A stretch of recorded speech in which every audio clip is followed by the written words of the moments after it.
graça e a paz do Senhor Jesus. Nós vamos começar mais um culto na presença do Senhor, direto da minha casa para a sua casa, direto do coração da minha família para o coração da sua família. E eu gostaria de iniciar esse culto fazendo uma leitura da Palavra de Deus no livro de Efésios, o capítulo 5 e o verso 14. Efésios está no Novo Testamento, carta de Paulo aos Efésios, o capítulo 5 e o verso 14. A palavra de Deus diz assim: Por isso é que foi dito: Desperta, ó tu que dormes, levanta-te dentre os mortos, e Cristo resplandecerá sobre ti. Por isso é que foi dito: Desperta, ó tu que dormes, levanta-te dentre os mortos, e Cristo resplandecerá sobre ti. Amém? Palavra maravilhosa do Senhor. E eu quero desde já profetizar essa palavra sobre a sua vida. Levanta e resplandece. Levanta e resplandece. Em nome do Senhor Jesus. Nós vamos adorar ao Senhor. E durante esse momento tão precioso de louvor, que você também possa adorá-lo. Adore com as suas lágrimas, adore com os seus cânticos, adore com o seu silêncio, independente daquilo ou da forma que você irá adorar. Eu te convido a adorar.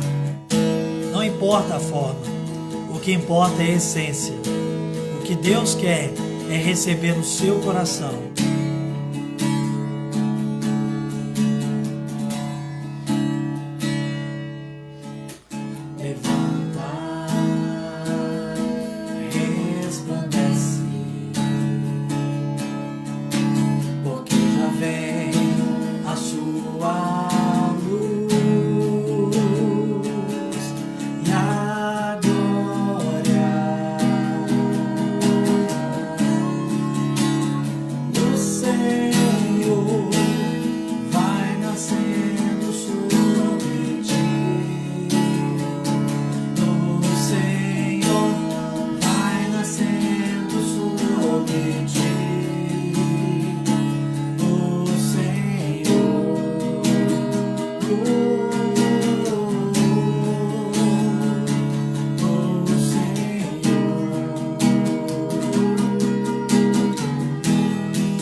nascendo sobre ti. O Senhor vai nascendo sobre ti. O Senhor,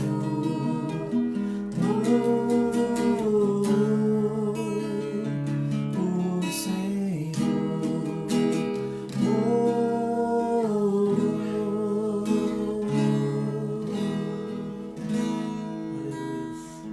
a glória do Senhor, ela nasce sobre você.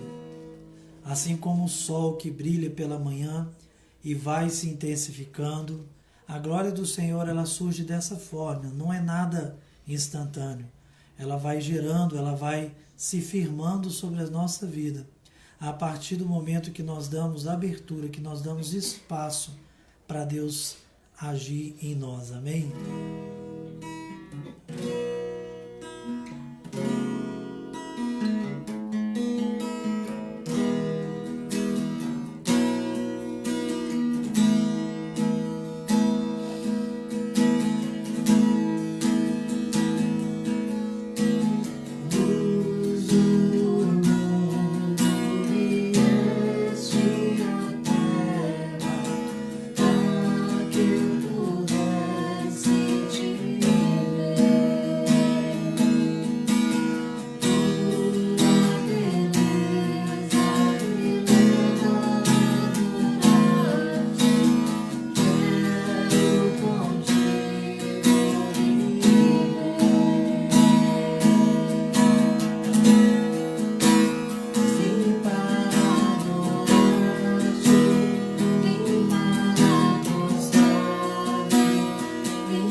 te adoramos, Senhor Deus. Nós te exaltamos, Senhor, porque sabemos que a sua graça está sobre as nossas vidas. A tua luz brilha forte sobre nós, nos dando plenas condições de sermos restaurados, de sermos despertados. Meu Pai, nessa noite, através do Teu Espírito Santo, leva-nos a nos levantar, mesmo em meio aos mortos, a tomar uma postura diante do Senhor, porque nós nascemos para Te adorar, nós estamos aqui para Te adorar, Deus.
que dar lugar a esse reinado. O reinado de Deus, ele não é imposto. Se alguém ouvir a minha voz e abrir a porta, eu entrarei.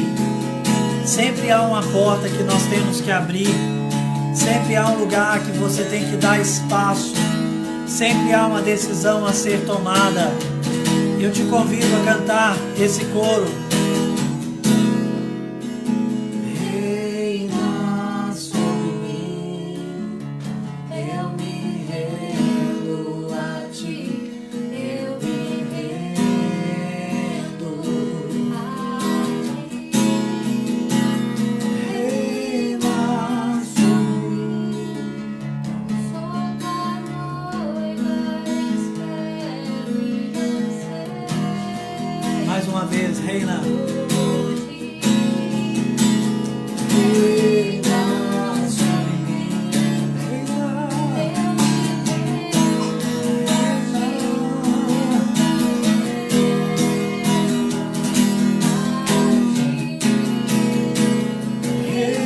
reina sobre mim, sou tua noiva, espero em anseio.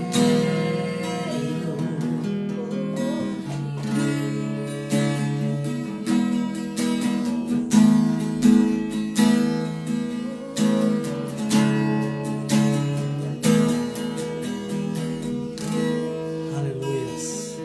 Glórias a Deus. A você que já chegou, seja bem-vindo em nome de Jesus. A você que vai acompanhar essa transmissão depois nas redes sociais, que o Senhor te abençoe e te guarde em nome de Jesus. Amém?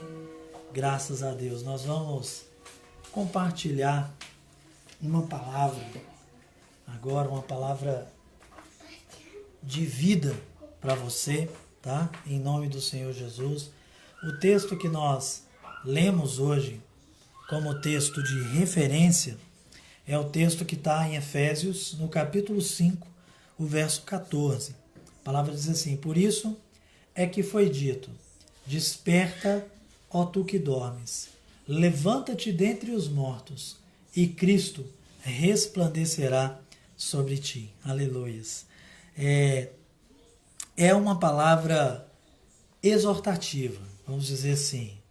Não estou aqui para bater em ninguém, não estou aqui para machucar ninguém, mas se você ler o capítulo 5 de Efésios, desde o início, você vai ver que o apóstolo Paulo, ele começa desenvolvendo o assunto dizendo como nós éramos antes de nós conhecermos a Jesus. O triste é quando nós ainda somos assim. Nós não éramos, mas ainda somos. Mas ele começa dizendo como nós éramos antes de receber a Cristo Jesus. E aí ele usa o texto dessa palavra como um divisor de água. Ele diz assim, olha, mas você levanta-te e resplandece. Levanta-te, desperta de entre os mortos. E se coloque de pé. Olha só como o texto diz, para a gente ser bem preciso. Desperta, ó tu que dormes, levanta-te dentre os mortos, e Cristo resplandecerá sobre ti. Se ele mandou que nós despertássemos, eu quero só fazer uma diferença aqui. Geralmente nós ouvimos e pregamos mensagens com relação a sonhos. Sonhar, biblicamente falando, é muito diferente que dormir. Inclusive o termo lá do grego que é utilizado aqui para esse sono, para esse adormecimento, está muito mais ligado à questão da morte. Tanto é que a palavra diz, levanta-te dentre os mortos. Então, quando diz assim, levanta, ó tu que dormes, essa palavra dormes aqui, ela não tem nada a ver com a questão de sonhar. A Bíblia fala muito sobre sonhos, que nós temos que sonhar mesmo, né? Até humanamente falando, hoje nós vemos aí os grandes coaches de sucesso, né, eles sempre dizem, né, para nós perseguirmos o nosso sonho até que ele se torne realidade, estabelecemos metas. Não é sobre isso que eu quero falar. Eu quero falar sobre este adormecimento que recaiu sobre nós, sobre a maioria da igreja, e que parece que nós retrocedemos. Exatamente por isso que o apóstolo Paulo, ele começa a dizer como era antes de Cristo. Porque a impressão que se tem, e que eu tenho, é que a igreja retrocedeu. A igreja, eu falo de forma ampla, para os mesmos costumes, para os mesmos moldes de antes de serem inseridos no reino. Então a palavra hoje é desperta tu que dormes. Durante a semana, eu estava pesquisando na internet e eu achei os sermões de John Wesley, e um dos sermões dele é exatamente sobre isso, né? O título do sermão é exatamente esse, Desperta tu que dormes, e é fantástico. Eu não quero de forma nenhuma, eu não tenho nem a pretensão e nem a capacidade de pregar nem próximo do que esse grande homem de Deus, né, do século XVIII pregou, não tem como. Né? Para mim, para a minha realidade, eu estou muito longe disso ainda. Quem sabe algum dia o Senhor me conduz a algo pelo menos parecido, né? Porque nós temos que progredir na fé. Mas me impactou tanto, só que enquanto eu lia o sermão e as anotações que eu tive acesso e os comentários de alguns teólogos e historiadores com relação ao sermão, foi me ativando algumas coisas que não tem nada a ver com o sermão de Wesley. Para aqueles que já viram, vai perceber que o que eu vou falar aqui não tem nada a ver, apenas o tema me chamou a atenção e Deus falou muito comigo a partir disso. Eu comecei a pensar sobre essa questão do sono. De todos os especialistas que eu li com relação ao sono, a maioria deles concordam que pelo menos 4 etapas do sono são muito bem definidas. A primeira etapa é quando a pessoa adormece, então ela perde o contato visual com o mundo externo, né? E aí ela começa naquele processo ali de relaxamento inicial, né? Então ela passa por uma etapa de um sono leve. Nesse momento, além da visão, a audição da pessoa também, ela é retraída consideravelmente, né? Não é que a pessoa fica surda, mas a atenção dela já não está mais naquilo que está à sua volta. Então, o ouvido começa até a retinir um barulhinho justamente para a pessoa, vamos dizer assim, se concentrar para o descanso. A terceira fase, ela começa a entrar no ciclo do sono profundo. Então há um alinhamento das atividades cerebrais, das batidas do coração, a circulação, a respiração da pessoa, ela vai tomando uma sincronia para que a pessoa consiga descarregar aquilo que está no subconsciente. O sonho ou dormir, né, ele tem essa função de alívio, que a pessoa dorme, ela consegue descarregar o dia, né? E por isso que nós temos a sensação, quando nós temos um ciclo de sono, ou vários ciclos durante a noite completos com perfeição, a gente acorda relaxado, descansado e tal. Nesse último estágio é chamado de sono REM, né? Essa palavra R-E-M, REM, é por causa dos rápidos movimentos dos olhos. Em inglês a sigla fica REM, né? E por que eu estou falando isso? Apenas para indicar que existe algumas etapas até que eu venha a adormecer. Ou seja, o adormecimento ele é gradual. Como eu disse, nós não vamos tratar a questão dos sonhos. Eu só quero diferenciar que sonhar é uma coisa e dormir é outra, em se tratando daquilo que a Bíblia ensina. Na nossa fé ou na nossa caminhada, nós estamos propensos a passar por momentos de cochilos, que é aquele sono inicial. Algumas pessoas insistem em cochilar, né? Eu lembro que antigamente o pessoal falava assim, fulano engoliu mosca, né? Quando a gente vacilava. Sabe aquela pessoa que insiste em vacilar? Então é aquela pessoa que insiste em cochilar. Se você for deitar à tarde e começar a pegar no sono e não se levantar, o que vai acontecer é que vai haver uma progressão gradual até que você durma completamente. espiritualmente falando, exatamente essa verdade que o apóstolo estava tratando. Sabe, ninguém tromba num prédio. Você não tropeça num prédio. Você tropeça numa pedra.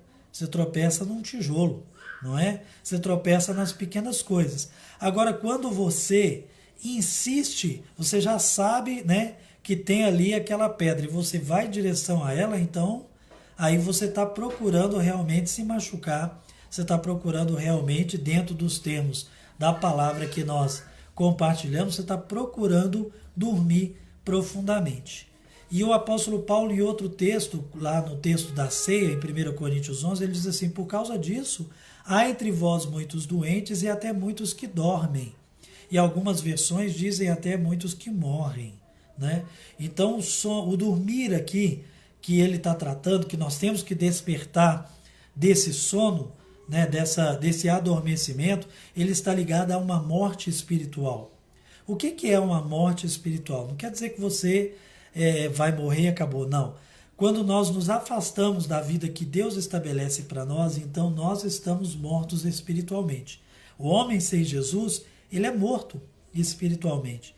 Então a palavra começa dizendo: levanta tu que dormes. Agora eu fico pensando, o que nos levou a dormir? Nós temos que saber quais áreas das nossas vidas que nós precisamos ser acordados. De todas as áreas que eu meditei durante a semana, eu vi 4 que são muito necessárias que nós venhamos acordar. É algo assim que se trata de uma necessidade muito atual. E que eu percebo que a maioria das pessoas, infelizmente, elas estão moscando, elas estão dormindo, elas estão cochilando nessas áreas. A minha oração, a você que está vendo esse vídeo agora, ou você que vai ver depois, é para que Deus possa abraçar o seu coração de uma forma que a semente dessa palavra ela possa pousar no seu coração e encontrar uma terra fértil. Porque não adianta nada você escutar a palavra, mas não gerar mudança na sua vida. Você tem que ser um bom ouvinte, mas você tem que ser um melhor praticante ainda das coisas que você está ouvindo. Amém? Então eu quero destacar aqui, eu coloquei assim, estágios do despertamento. Aí eu coloquei 4 estágios do despertamento. Uma vez que eu identifiquei que para se chegar no sono profundo é necessário pelo menos 4 estágios, tem algumas pessoas que falam que são 5, 6, mas a maioria dos especialistas que eu vi que concordam, eles concordam em 4, então também eu estabeleci 4 estágios para nós sermos despertados. E aí eu vou dar 4 textos da palavra de Deus que vão tratar direto ou indiretamente relativo ao texto e nós vamos comentando alguma coisa com relação a isso. Amém? Em nome do Senhor Jesus, se você está sendo abençoado, assim que essa live terminar, eu quero te pedir a gentileza de compartilhar ela nas suas redes sociais. Compartilha no seu Facebook, no seu WhatsApp, nos grupos que você participa, para que outras pessoas possam ser alcançadas por essa palavra. Amém? Então, o primeiro estágio do despertamento eu chamei o estágio da decisão. Amém? Então, o primeiro estágio é o estágio da decisão. O texto que eu vou compartilhar, ele está em Isaías, no capítulo 60, o verso 1 e o verso 2. Diz assim: levanta-se e resplandeça, porque já vem a sua luz e a glória do Senhor vai raiando sobre você. As trevas cobrem a terra, a escuridão envolve todos os povos, mas sobre você aparece resplandecentemente o Senhor, e a sua glória já está brilhando sobre ti. Percebe que é uma decisão? O profeta ele é muito claro em dizer, olha, as trevas realmente, elas cobrem toda a terra. As nações estão submersas dentro de densas trevas. Você pensa que isso de agora, mas sempre existiram os povos e as nações.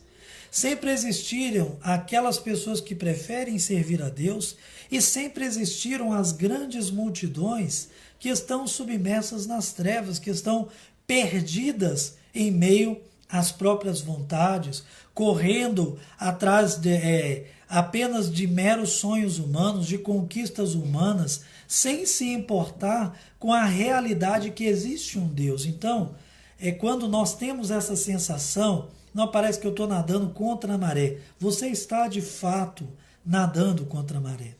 Uma vez uma irmã chegou para mim e falou assim, pastor, eu estou tão desiludida da vida. E eu falei assim, irmã, então parabéns. Porque se você está desiludida, então você saiu da ilusão. Então agora você está no caminho certo. Sabe qual que é o problema? O problema é que nós desenhamos uma vida para nós em que nada vai dar errado, em que nada vai sair dos trilhos, em que nada vai ser diferente das coisas que nós ouvimos. E definitivamente não é assim que acontece. As trevas cobrem os povos.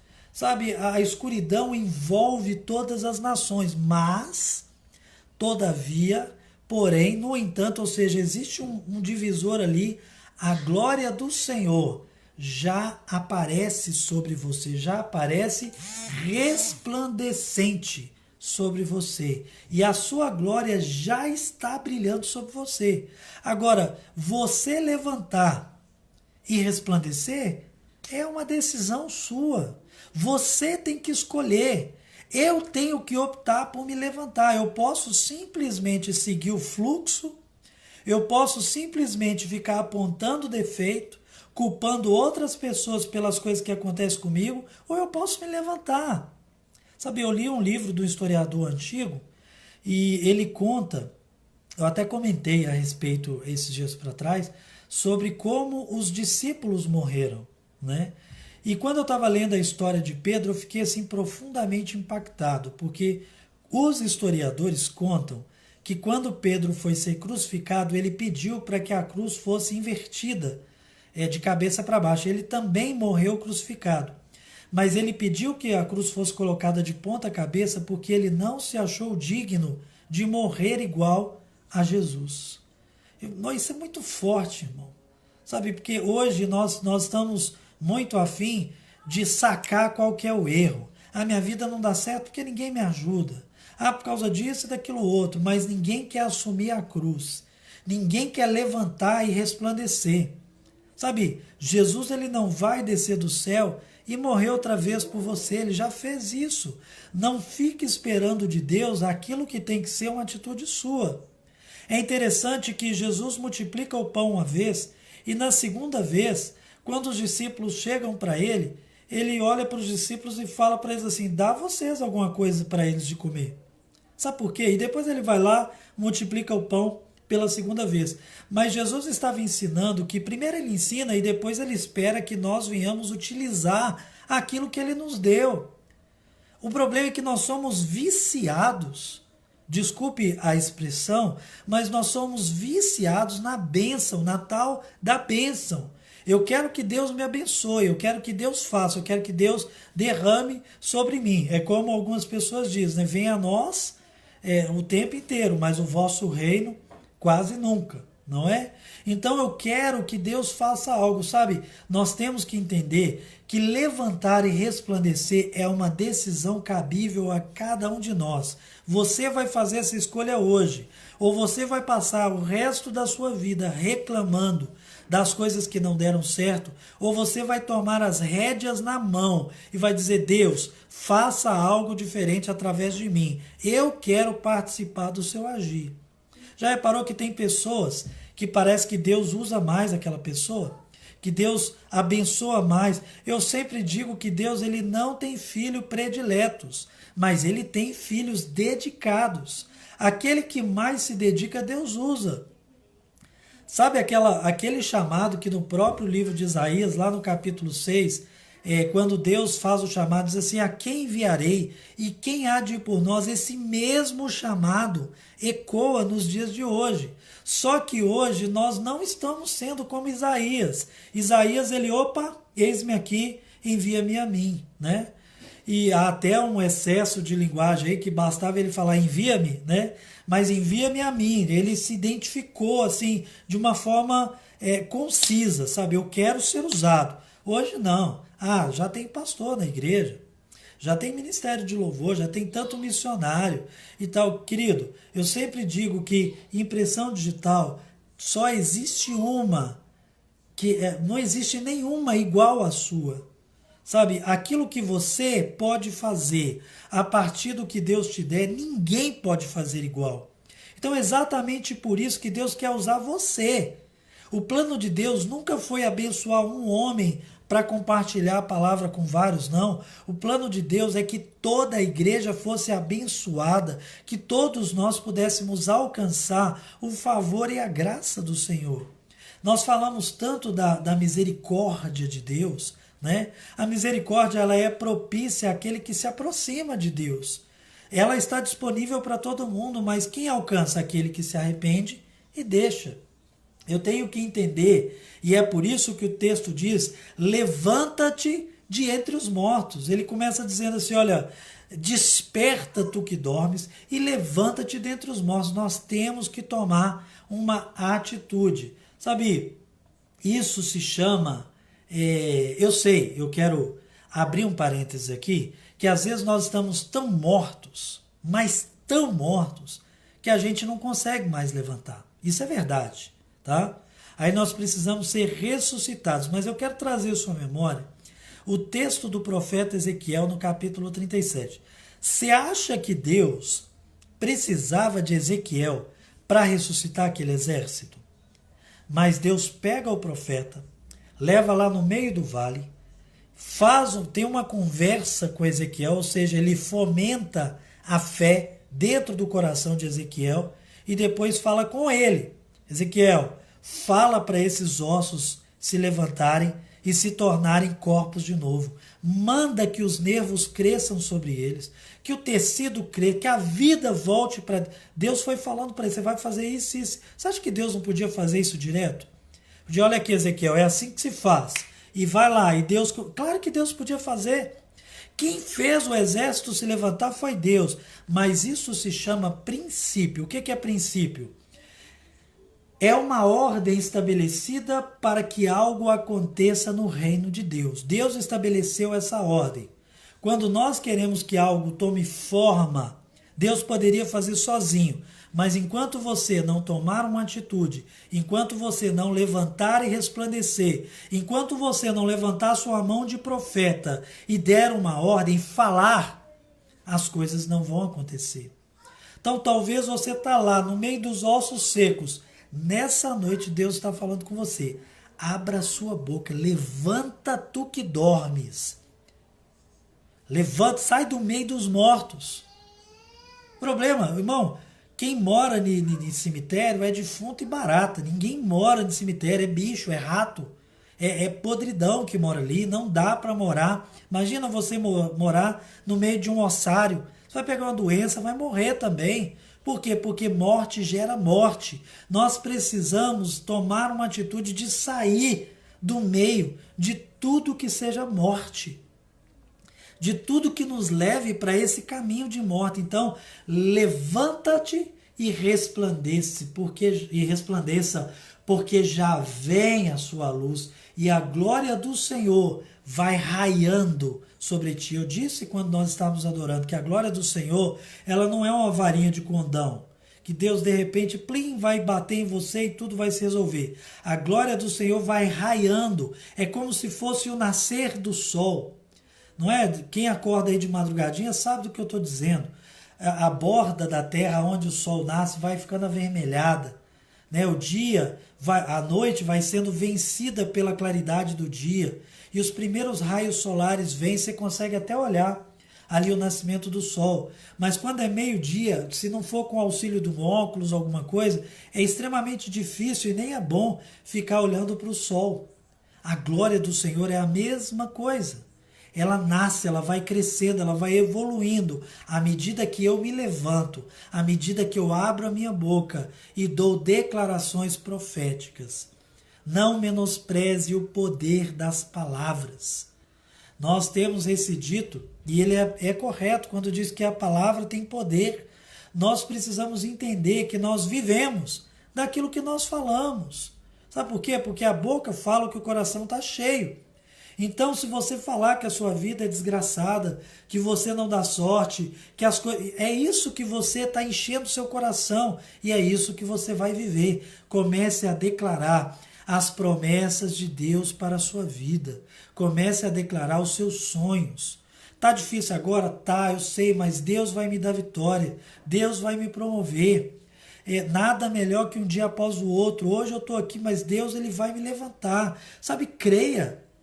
Maior que os nossos problemas é o Deus a quem nós servimos. Agora, se nós somos dominados pelos nossos problemas, então para nós, o nosso Deus é menor do que os nossos problemas. Então, o primeiro estágio para nós despertarmos é essa decisão. Eu quero sair dessa situação, seja qual for. Eu quero sair dessa situação na qual eu me encontro. Eu preciso avançar. Eu preciso evoluir.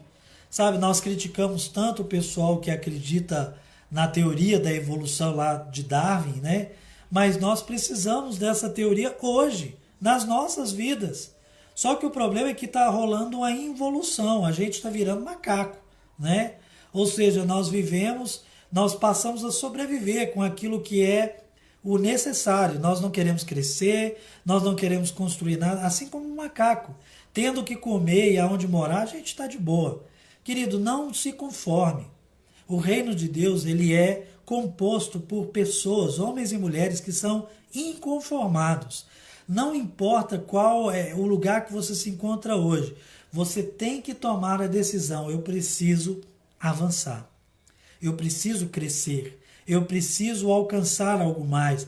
Eu preciso prosperar mais. Eu preciso conhecer mais o Senhor. Eu preciso me aprofundar na palavra. Eu preciso melhorar com os meus filhos. Eu preciso melhorar com os meus pais. Eu preciso ser um bom marido. Você precisa ser uma boa esposa para o seu marido. Enfim, e sucessivamente. Nós precisamos tomar essa decisão. Amém? E o segundo estágio do despertamento são os atos. Eu quero ler um texto da palavra de Deus. Aqui eu vou comentar pouco, mas o texto ele é um pouco grande. Porque não adianta nada você decidir, mas você não agir. Se você decidir, mas não tomar nenhuma atitude, você vai continuar do mesmo jeito. Sabe, é uma loucura quando nós queremos que o resultado seja diferente, mas nós fazemos as mesmas coisas. Se você sempre fizer as mesmas coisas, os resultados vão ser sempre iguais, tá bom? O texto é do profeta Joel, no capítulo 2, diz assim: Agora, porém, diz o Senhor, voltem-se para mim, de todo o coração, com jejum, com lamento, com choro, rasguem o coração e não as vestes. Voltem-se para o Senhor, o seu Deus, pois ele é misericordioso e compassível, muito paciente, cheio de amor. Arrepende-se e não envia ao mal. Talvez ele volte atrás, arrependa-se e ao passar deixe uma bênção. Assim vocês poderão fazer de novo as ofertas de cereal e as ofertas derramadas para o Senhor, o seu Deus. Toquem a trombeta em Sião. Decretem jejum santo, convoquem uma assembleia sagrada, reúnam o povo, consagrem a assembleia, ajuntem os anciãos, reúnam as crianças, mesmo aquelas que ainda mamam ao peito, até os recém-casados devem deixar os seus aposentos. Que os sacerdotes que ministram perante o Senhor chorem entre o pórtico do templo e o altar, orando: poupa o teu povo, Senhor. Não faças da tua herança objeto de zombaria e de chacota entre as nações. Porque se haverá de dizer entre os povos, onde está o seu Deus? E depois disso, preste atenção, depois disso, derramarei o meu espírito sobre todos os povos. Os vossos filhos e as vossas filhas profetizarão, os vossos velhos terão sonhos, os vossos jovens terão visões, e até sobre os servos e as servas derramarei do meu espírito naqueles dias. Não basta reconhecer. Não basta eu decidir dentro de mim. Eu preciso evoluir essa decisão para uma ação efetiva. Por isso que Tiago diz que a fé sem obras é morta. O problema é a ordem das coisas. As obras, elas não geram fé. Mas a fé, ela tem que gerar obras. Não adianta você dizer no seu coração, não, eu creio nessa palavra. E você não fazer nada para mudar. Se eu creio, então isso tem que me levar a um estágio de mudança. O segundo estágio é o estágio das atitudes. Eu preciso ser despertados para a atitude. Quantas vezes a gente fala, o próprio texto que nós lemos aqui, fala de oração. Se você pegar a palavra oração, o final dela termina com ação. Eu sei que isso é meramente ilustrativo, não tem nada a ver com o significado da palavra, mas por que não usar esse significado já que é bom? Não adianta nada orar e não agir. Por isso que Jesus falava orai e vigiai, ou vigiai e orai. Nós precisamos das duas etapas. Não adianta nada você tomar uma decisão do seu coração, não, realmente eu estou morto nessa área. Então toma uma atitude. Imagine, você está na praia. Mineiro na praia é uma maravilha, né? A gente acha que o mundo vai acabar em água, né? E aí você começa a afogar, você percebe que você começou a afogar. Se você não souber nadar, o que é que te resta? Não é gritar por socorro? Não é tomar uma atitude até que você seja visto e alguém consiga te tirar? É exatamente isso que o texto está dizendo. Falou assim, olha, declara o Senhor, voltem-se para mim. Passem a rasgar o coração. Os sacerdotes tinham o hábito de quando eles iam se humilhar diante de Deus, eles rasgavam as vestes, pegavam pó, jogavam sobre a cabeça, faziam jejum. E Deus, no início de Joel, fala assim, eu estou cansado disso. Eu não quero saber mais de jejum, de festa, nada disso. Não quero saber de mais disso. Sabe por quê? Porque o povo estava fazendo todo o ritual, mas o coração estava longe de Deus. É o povo que estava afogando e falou, é verdade, eu estou afogando. Está vendo que está afogando e não faz nada para sair.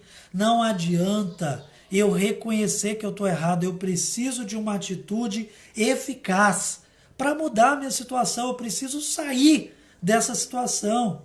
Agora, o afogamento é muito fácil você perceber. Você está engolindo água, não está conseguindo nadar, não deu pé, mas espiritualmente falando, o sono nem sempre é fácil de ser discernido.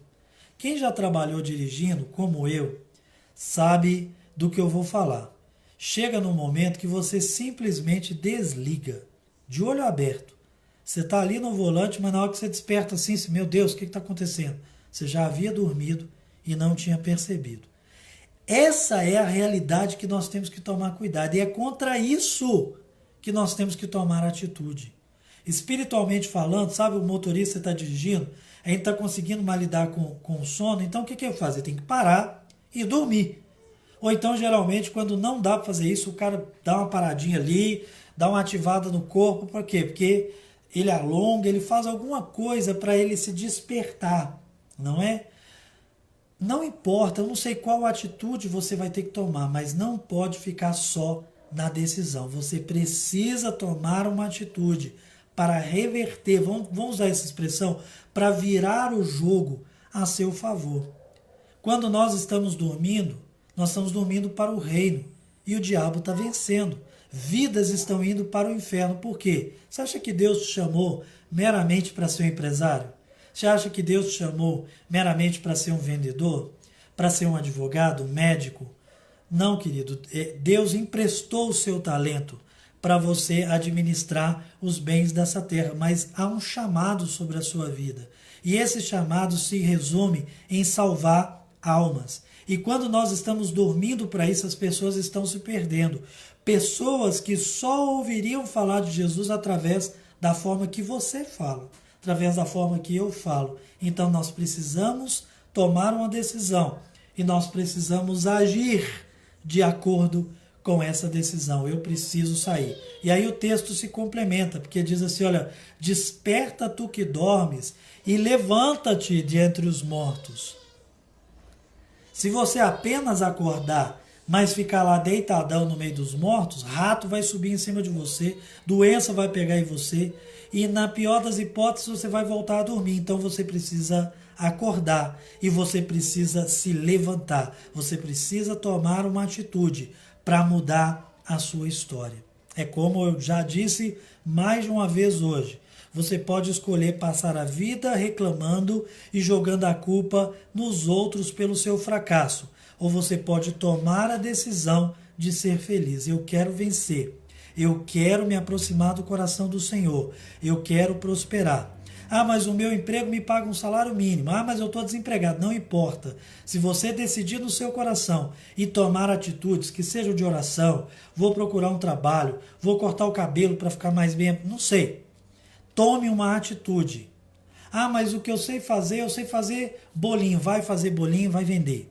Tem uma amiga minha que diz que se a vida te der limões, faça uma limonada e vá vender limonada, né? Ela é uma treinadora de vendedores, né? E ela usa muito essa frase nos treinamentos dela. E é verdade. Aquilo que a vida te der, usa isso a seu favor. Ah, mas o que a vida está me dando é só decepção. Então usa isso como combustível. Eu não quero mais estar do jeito que eu estou. Não quero mais viver uma vida de depressão. Não quero mais não ser lembrado. Não quero mais não ser cogitado, que as pessoas não me procurem. Então eu vou mudar. Porque como eu disse, se você continuar fazendo as mesmas coisas, você vai ter os mesmos resultados. Então reconheça no seu coração e tome uma atitude em nome de Jesus. O terceiro estágio é o estágio do aprendizado eficaz. Então, primeiro, nós temos uma decisão. Essa decisão, ela é seguida de atitudes, senão não adianta nada. Essas atitudes, elas vão te empurrar para o terceiro estágio do despertamento, que é o aprendizado eficaz. O que é o aprendizado eficaz? Deixa eu ler o texto primeiro. O texto de Isaías também, no capítulo 50, o verso 4, diz assim: O Senhor me deu uma língua erudita, para que eu saiba dizer uma boa palavra ao cansado. Ele me desperta todas as manhãs e desperta o meu ouvido, para que eu ouça, assim como aqueles que aprendem. Amém? Olha que texto completo, que lindo isso aqui.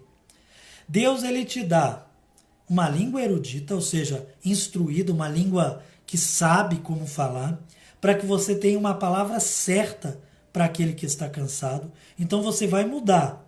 Antes você estava morto, agora você tem uma palavra para aquele que está morto, tá?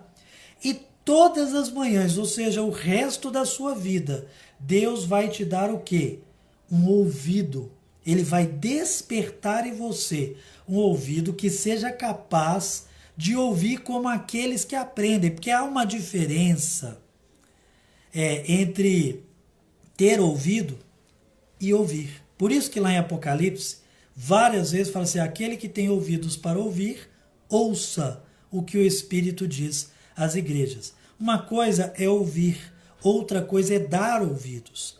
Isso está ligado ao sentido de você dar atenção, sabe, a você parar naquele momento e aprender. Aprenda com as suas experiências. Meu irmão, só volta para o vale dos ossos secos quem é vacilão. Deus te levantou, te despertou, te transformou num exército, num soldado desse grande exército. Aí você vai para batalha, você vai voltar para lá para quê? Você vai voltar a dormir para quê? Então, em nome de Jesus, o terceiro passo, o terceiro estágio do despertamento é um aprendizado eficaz. Eu vou aprender. A palavra aprender, eu li recentemente isso, achei muito bacana. Ela tem ela não é à toa que ela parece que está dizendo prender. É como se você prendesse aquele conhecimento, amarrasse aquele conhecimento em você. Aprender tem a ver com isso. Aprenda com seus próprios erros. Você precisa tornar eficaz esse aprendizado. Ele me desperta todas as manhãs e desperta o meu ouvido para que eu passe a ouvir como aqueles que ouvem e aprendem. Porque não adianta só ouvir, eu preciso aprender. E aí eu quero complementar um seguinte, porque eu disse que tem a decisão, tem a atitude e o aprendizado eficaz. Por que que isso é cíclico? Precisa sempre de acontecer. Eu falei da misericórdia lá no início. Na semana passada nós falamos da graça e da misericórdia. O livro de Provérbios diz: aquele que confessa e deixa, ele alcança misericórdia. Então não basta eu confessar. Não basta eu tomar uma decisão e até algumas atitudes. Eu preciso deixar. Ou seja, eu preciso aprender. Eu já vacilei aqui. No último emprego eu fiz isso e deu errado. Então no próximo eu não vou fazer. Meu querido, tudo na vida segue esse padrão. Eu não apoio essas pessoas que ficam mudando de ministério. Mas se aconteceu com você, você esteve numa igreja, aí aconteceu uma situação lá e independente de quem tinha a culpa e tal, no próximo ministério que você estiver lá fiel, servindo ao Senhor, não cometa os mesmos erros ou não participe dos mesmos erros dos outros, para que as mesmas coisas não voltem a acontecer. Só que aí a gente vacila profissionalmente, aí não, isso aqui está errado e tal, tomo até a decisão, mas na hora que eu tenho oportunidade de novo, eu faço a mesma coisa de novo. Vai quebrar a cara de novo. Então eu preciso que o aprendizado ele seja eficaz, ele gere uma transformação de postura em mim. Eu lembro que eu trabalhava no Shopping Del Rey, é um shopping distante da onde eu moro, e era solteiro ainda e tal, e eu chegava em casa muito tarde, tinha que pegar 3 ônibus para chegar onde eu morava, e trabalhava no turno da noite, então a loja fechava, ainda tinha que fechar a caixa, enfim. Chegava em casa, era 00:30, 1h da manhã. E aí eu ia jantar, tomar banho. E quando eu cheguei em casa, na época minha mãe estava viajando, e na hora que eu abri o chuveiro, não funcionou, né? E aí eu desliguei o chuveiro e falei, vou ver o que está acontecendo aqui. E aí tomei um choque no fio, com o chuveiro desligado. Falei, gente, mas chuveiro desligado não dá choque. Meti a mão de novo, tomei outro choque. Sabe por quê que eu estou falando essa história até engraçada? Quando você insiste no erro, você vai tomar choque de novo. Tudo que vai acontecer é você quebrar a cara de novo. Então aprenda com os próprios erros. Aí o que eu fiz? Desci do chuveiro, desci da cadeira que eu estava, desliguei o relógio, voltei, soltei o chuveiro, vi que tinha uma coisa errada ali, que eu sabia arrumar, porque se eu não soubesse também não ia adiantar. Arrumei, liguei o relógio, tomei meu banho e fui dormir lá para as 3 da manhã, porque contando é rápido, mas na hora que acontece, só Jesus dá causa, né? E glória a Deus foi a última coisa que eu disse naquela noite, tá? Mas enfim, mude, sabe, a sua decisão e as suas atitudes, elas têm que construir um padrão de um aprendizado eficaz. Eu vou utilizar aquilo que eu aprendi. Se eu aprendi de fato, então eu tenho que utilizar. Amém? Isso parece simples, mas é algo muito eficaz. Sabe, o reino de Deus, eu costumo comparar o reino de Deus sabe aquela esteira das academias que a gente vai andando? Né? Se você parar em cima daquela esteira, automaticamente você é empurrado para trás. O reino de Deus é exatamente assim, ele é tão dinâmico que não dá para parar. Então, o que é parar aqui no sentido dessa palavra? É quando você não aprende mais, você acha que não tem mais nada para aprender. O seu aprendizado não é mais eficaz, ou seja, ele não gera mudanças na sua vida. Um aprendizado eficaz é um aprendizado que é capaz de transformar quem eu sou. Volto a citar o texto de Romanos no capítulo 12. Não vos conformeis com este século, mas transformai-vos pela renovação da vossa mente. Agora, a mente, o alimento da mente é a instrução. E a instrução aqui, no caso, é da palavra de Deus. Então, se nós não temos nos alimentados na palavra de Deus, tudo que eu estou falando aqui não vai ser eficaz. Você precisa se alimentar na palavra de Deus. Amém?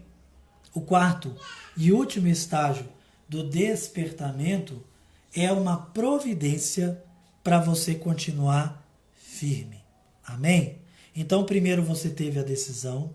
A decisão ela é ineficaz se você não tomar atitude. Esses dois têm que gerar um padrão de um aprendizado eficaz. Agora, quando esse aprendizado acontecer, você corre o risco de voltar lá atrás. Então, você tem que tomar providências para se manter firmes. Tá? E aí, de repente, já vem até no seu coração o texto lá de Efésios 6,13. Portanto, tomai toda a armadura de Deus para que possais resistir no dia mau. Agora o conselho. E havendo feito tudo, ficai firmes. O texto da armadura de Deus, costumeiramente, ele é mal interpretado. Nós pensamos que vai ser como o Power Ranger, né? Capacete da salvação, pá, e tal, e espada do Espírito, e a gente fica se imaginando como se espiritualmente, eu não sei se espiritualmente os anjos olham pra gente e vê uma armadura em cima da... Não sei, a Bíblia não fala nada a respeito disso. Mas cada peça da armadura, ela ensina um princípio. E estes princípios são a providência de Deus para que nós venhamos ficar firmes. Havendo feito tudo, tudo o quê? Se vestido, ou seja, se apropriado de todos os princípios da armadura de Deus. Capacete da salvação. Então, couraça da justiça. Vamos falar da justiça só para você entender a diferença de você imaginar uma couraça da justiça e de você vivenciar a justiça de Deus.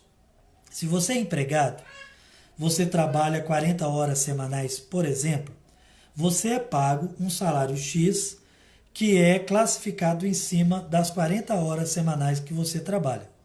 Agora, você acha que é justo, pelo fato de que seu patrão não esteja te vendo, ao invés de produzir, de trabalhar, você esteja vendo vídeos na internet na hora do trabalho?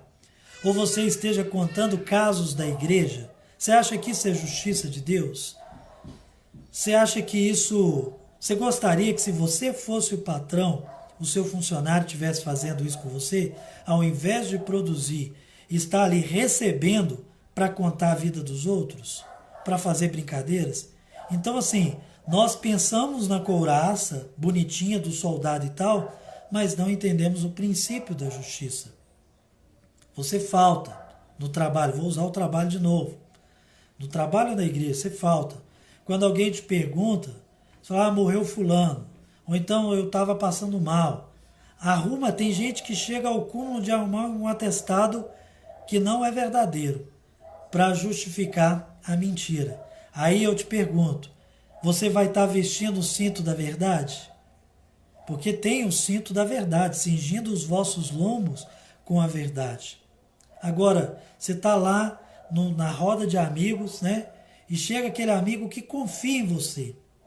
Fala assim, poxa, eu fiquei sabendo, rapaz, que a minha namorada está me traindo. Qual o conselho que você vai dar para ele? Você vai falar assim, mete chifre nela também, sou. Chifre trocado não dói, não é isso que eles falam aí no mundo? Não é? Ou você, como servo de Deus, que calçou as sandálias do Evangelho, vai dizer assim, olha, a Bíblia ensina o perdão. A Bíblia ensina a exortação. Chama a sua namorada para conversar e vê se é isso mesmo. Coloca os pingos nos is, resolva a situação. Aproveita enquanto você está namorando, que depois de casar, querido, só cabe o perdão mesmo.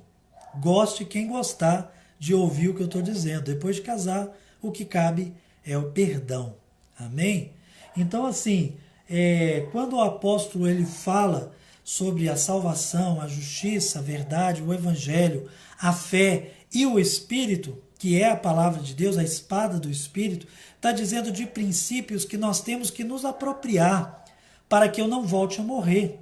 Eu tenho que levar uma vida guiada pela fé. O que vai te defender não é suas justificativas, não é você repetir. Eu estou vendo tanto crente falando frase de efeito, tanto crente repetindo o que o pastor Márcio Valadão fala, o que o apóstolo Luiz Hermínio fala. Bom, pastor Márcio é uma bênção, o Luiz Hermínio AB, claro que são homens abençoadíssimos, mas nós repetimos o que eles falam, só faz de nós papagaios. O que Deus quer é ter uma experiência com você. O que Deus quer é construir uma história com você. Você precisa vivenciar a fé. Você precisa utilizar a espada do Espírito. Você precisa se vestir da justiça de Deus e não da humana. Porque da humana, você vê a pessoa cometendo um crime, dá vontade de ir lá e pagar com a mesma moeda. Então se vista da justiça de Deus, que sobretudo você tem o capacete da salvação, ou seja, aquilo que vai iluminar os seus pensamentos, a sua forma de agir, de decidir, é a salvação. Você é salvo, então você precisa gerar frutos dignos de salvação. Nós precisamos desse despertamento. Por isso a palavra de Deus diz: desperta tu que dormes, levanta-te de entre os mortos, e a glória de Cristo iluminará sobre ti. A glória de Cristo brilhará sobre ti. Agora eu quero ler para você, na verdade eu vou comentar sobre a história de um homem que vivenciou todos esses passos, o profeta Elias. O profeta Elias, ele, depois de sofrer uma ameaça, ele foge. E a Bíblia diz que ele foi para um lugar muito longe. Então, no meio do caminho, ele resolveu dar uma parada para descansar e dormiu. Parece até que ele já estava sabendo que nós iríamos pregar hoje. Então, um anjo dá uma cutucada nele e fala assim: levanta e come. Ele foi, levantou, comeu e fez o quê? Voltou a dormir. Porque é possível, depois de nós tomarmos a decisão, nós voltarmos a dormir. Por isso que tem que ter atitude. E aí o anjo cutuca ele de novo e fala assim: levanta, come, porque a sua viagem vai ser muito longa. Aí ele levantou, comeu, bebeu, e com a força daquela comida e bebida ele caminhou 40 dias e 40 noites e chegou no monte de Deus. Ele estava fugindo, mas já que era para fugir, eu vou fugir para perto daquilo que me aproxima de Deus. Eu não vou para qualquer lugar, eu vou para o centro da vontade de Deus. E aí já fazia parte da atitude. E aí Deus chega para ele lá na caverna e fala com ele assim: olha, sai, fica na frente do monte, na presença do Senhor, porque o Senhor vai passar. Não, Deus sempre vai passar, Deus não te abandonou. Deus não vai deixar você morto no exército dos ossos secos. Sempre haverá um espírito para te levantar. Mas para esse espírito agir, ele precisa que o profeta, você, se levante e declare. Você tem a coragem de profetizar sobre a sua própria vida. E aí a Bíblia, contando a história de Elias, fala que veio um vento muito forte, mas Deus não estava no vento. Depois do vento, veio um grande terremoto, mas Deus também não estava no terremoto. Depois do terremoto, veio um fogo, mas Deus também não estava no fogo. E por último, nos 4 estágios, veio uma voz suave, a qual, quando Elias ouviu, ele reconheceu e ele cobriu o rosto. E a voz disse: sai para fora. E aí Elias começa a tomar todas essas atitudes que nós vemos aqui. Ele decide, ele sai para fora, ele aprende com os próprios erros. E o que ele faz? Ele segue em direção àquilo que Deus falou para que ele fizesse. Sabe, nós precisamos entender que não basta nós decidirmos. Grave isso no seu coração. Não basta você decidir, você precisa tomar uma atitude. Mude. Essa atitude tem que levar você para um aprendizado eficaz. Eu não vou cometer mais o mesmo erro. Eu costumo, é uma forma até brincando de dizer, mas peca diferente. Se você errou numa coisa hoje, pediu perdão, que o seu pecado de amanhã não seja o mesmo de hoje, mesmo porque senão você vai avançar o estágio do pecado, vai se tornar transgressão. E se você continuar na transgressão, isso vai gerar uma raiz de impiedade. Isso é muito sério, tá? Então nós precisamos nos arrepender, sim, mas eu preciso de uma atitude e eu preciso aprender com os meus próprios erros. E aprendendo com os meus próprios erros, eu tenho que avançar. Eu preciso de providências para me manter de pé. Amém? Essas providências eu compartilhei com você, o texto lá da armadura de Deus. São as atitudes, os princípios da armadura. A salvação, a justiça, a verdade, o evangelho, a fé e a espada do Espírito, para nos guiar, para nos manter e, havendo feito tudo, ficar firmes. Nós precisamos ficar firmes. Amém? Graças a Deus. Eu espero, em nome de Jesus, que com a mesma intensidade com que Deus falou com o meu coração com essa palavra, que Ele tenha falado com o seu coração. Desperta, tu que dormes. Você precisa se levantar. Amém? No início nós cantamos um louvor. Eu gostaria de cantar novamente. Ver se a minha esposa vem me ajudar aqui, que a minha voz está uma maravilha. Amém? Gostaria de cantar mais uma vez esse louvor. É um louvor bem clássico, bem antigo, mas tem muito a ver com a palavra. Levanta e resplandece, porque a glória do Senhor, ela vai nascendo sobre ti.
Levanta e resplandece.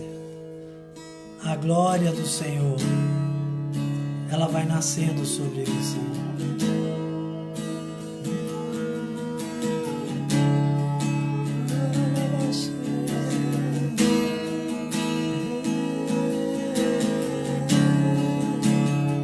Deixa a glória de Deus nascer aonde você estiver agora.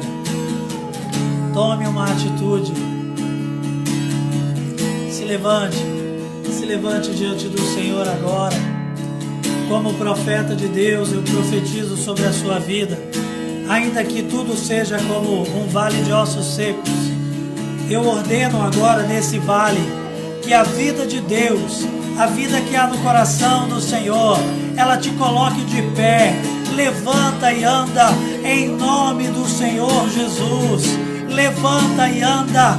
Levanta e anda em nome do Senhor Jesus. E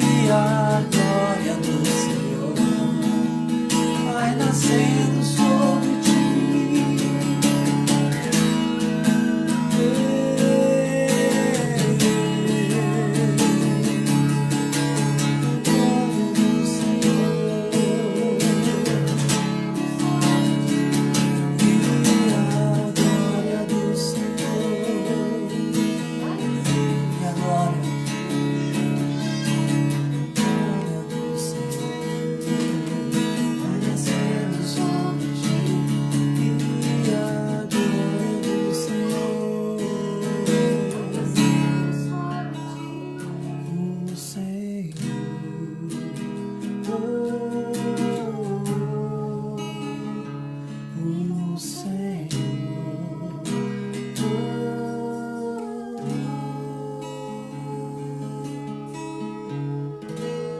Deus e Pai Celestial, em nome do Senhor Jesus, eu quero, Deus, em meio a este vale, quantos de nós, ó Deus, estamos mortos, dormimos,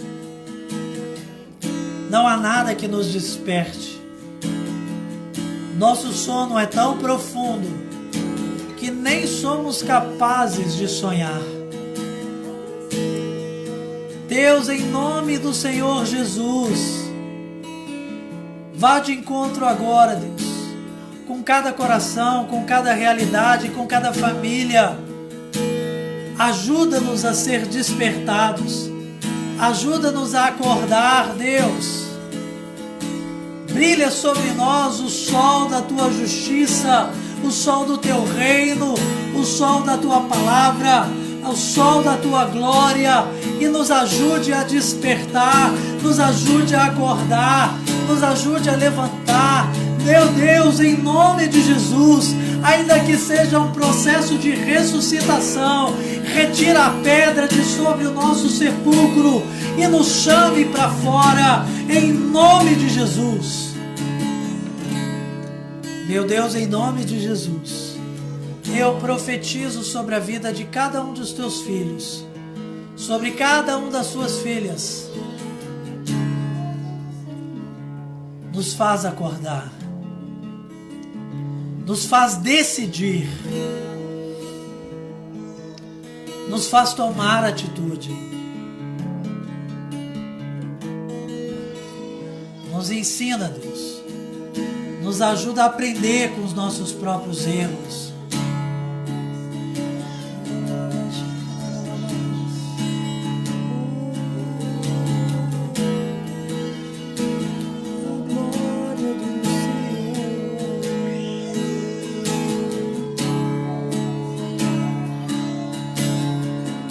Sobre ti,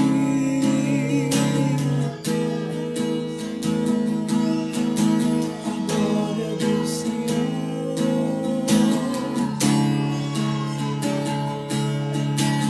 nasce sobre ti, a glória do Senhor.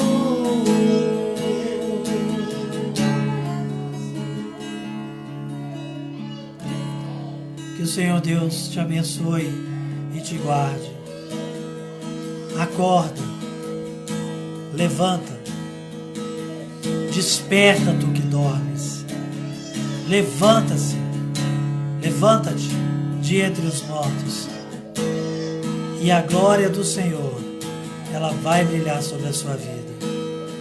Que Deus abençoe o seu coração. Que Deus abençoe a sua vida. Não esqueça, em nome de Jesus, compartilhe esse vídeo, abençoe outras pessoas. E nós estamos à disposição da igreja, à disposição da noiva do Senhor. Em nome do Senhor Jesus, no domingo que vem, às 18h30, nós estaremos novamente compartilhando a bênção do Senhor. Eu profetizo sobre a sua vida o cuidado, a graça e a misericórdia do Senhor. Que o grande amor de Deus, a comunhão e a graça de Cristo Jesus e as consolações do Espírito Santo do Senhor sejam sobre a sua vida. O Senhor te abençoe e te guarde. O Senhor levante sobre você o seu rosto e Ele te dê a paz. Viva a melhor semana da sua vida. Que o Senhor abra uma porta diante de você. Em nome do Senhor Jesus. Deus te abençoe. Em nome de Jesus.